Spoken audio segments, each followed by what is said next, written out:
Yannick, 24 straight sets won at Masters 1000 events, no days off for you. Just talk about the first round performance and what it means to tie Novak's record with 24 straight wins at this level. Sì, sono ovviamente contento, io sto provando a fare il mio e oggi comunque non era facile perché non ho avuto tanto tempo per adattarmi su queste condizioni. Non posso essere contento, no? Le prime partite non sono mai facili, mai semplici, quindi sono contento. Ovviamente cerchiamo di giocare ancora meglio la prossima partita, ma per ora sono contento. Domani è un giorno libero che sicuramente mi fa bene, poi vediamo come va. A lot to be happy with today, but one thing that stood out to me, 14 of 17 at the net today, and I know that's been a big part of your 2026 campaign. When you have a little bit of comfort on the scoreboard early in a tournament, are you looking to kind of work on that a little bit here at this stage of the year? Yeah, I mean, for me, it's the transition game is very important. It's a part where we try to improve a lot.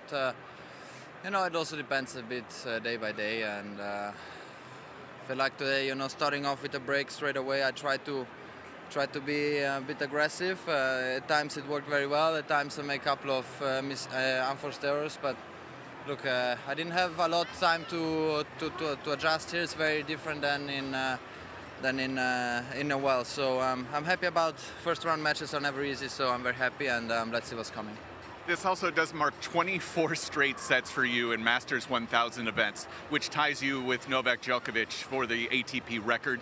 What does that mean to you that it just seems like you have no days off and just handling business very well? No, I mean, I feel like, the scoreboard matters at times, for me, I try to improve as a player, trying to put myself in the position to play as many matches as possible, and, I always treat every opponent in the same way. I'm trying to go on court, trying to do my best, having a great attitude, and then trying to go for it, So, as I said, very happy, and first couple of round matches are never easy, so I'm very happy.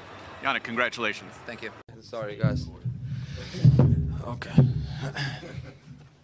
So Yannick, tell us about this new record. You won now 24 consecutive sets in Masters 1000 matches. I think most importantly, it's for me to be here. It has been a tournament I've missed, and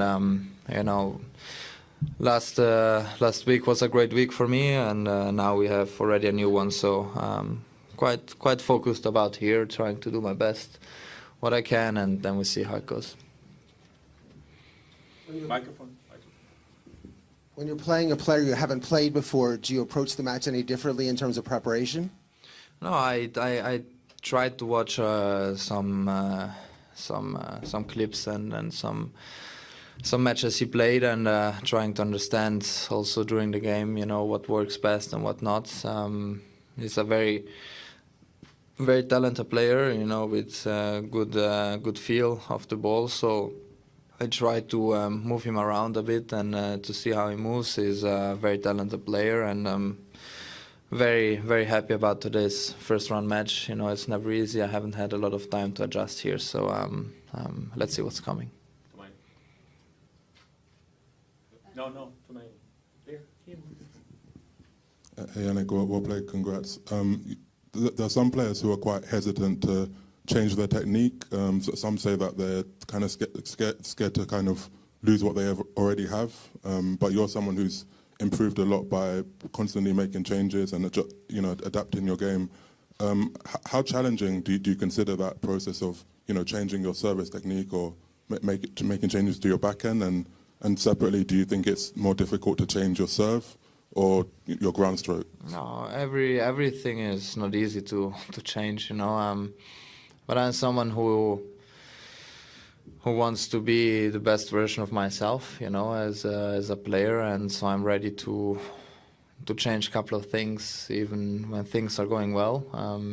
I believe if you try to improve as a player, and you are not able to do it also while playing, matches, it's, you waste a little bit of time, maybe, or maybe not. You don't have to mess around too much too, because then you lose your identity. So, but I have a great team behind me, very honest team. They try to put myself in the position to be the best possible player for myself, and that's it. What makes Miami special for you compared to other tournaments? Oh, yeah.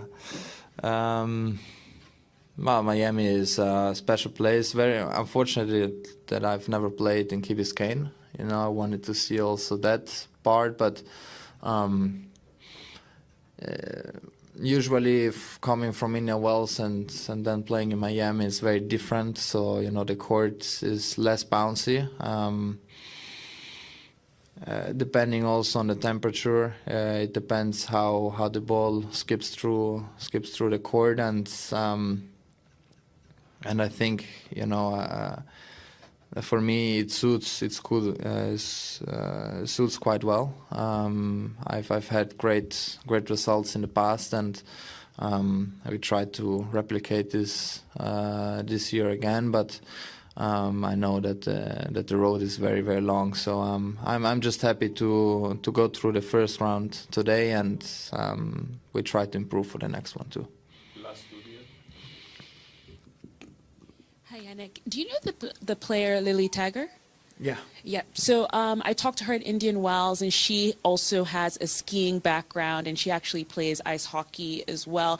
I wondered if you could talk a little bit about what that experience had for you playing, skiing while you were growing up, and just how you know her. Yeah, I know her very well. She's a very talented player. Very talented, very different than we see now, especially women's tennis. She's someone who likes to play tennis. You know, you see the passion, and I think that's the main thing a player should have. And coming from a background like this, I think it helps you in mentally a little bit, you know. For me, skiing gave me more mentally than maybe, you know, having the balance on the court. I think that's more secondary. Mentally for me was like, you know, on skiing you can hurt yourself, and then tennis you just go for it. Worst case you lose a match, you know. So it's very different, and yeah, she's in process, you know, trying to understand what her game style is really, you know, but that's also right. She's very, very young, and she had great couple of opportunities to see the level of the top players now in Indian Wells and Miami, and she goes back home now with a good feedback, you know, and I think that's the best for someone very young can happen. Last one. Yannick, it was a different situation this time last year for you. Does anything of that come into your mind over these next few weeks, where you're able to play these tournaments all over again? And with that, does trying to get what's the end goal? Obviously, you want to win the titles, but is number one, getting back to number one and gaining these extra points in this period, a major objective, or is it just matter of doing everything you can to get through? For me, obviously, I'm not thinking anymore backwards. You know, whatever happened, and I'm here. I've had great success last week, coming here with a smile on my face and trying to produce, you know, some good tennis, and then we see how things go. Obviously, I know the situation where I am in regarding of points defending. I have 0, so whatever comes in, it's positive, you know. Even if you lose, if I would lose next round, nothing happens, you know. So that's good for me. But I try to go day by day, you know. For me, as I said before, the process for me is very important. Being a good tennis player, and I know the things I need to work on. Watching back, also, you know, the last tournament, there are things what I can improve, and we will do that hopefully, and then we see what we can achieve. But I'm aware of where I am as point-wise and number one and number two. So, but that's then a consequence of how I'm gonna play, you know. So, in any case, until now until Rome, they're just whatever comes is positive, you know. So, let's see.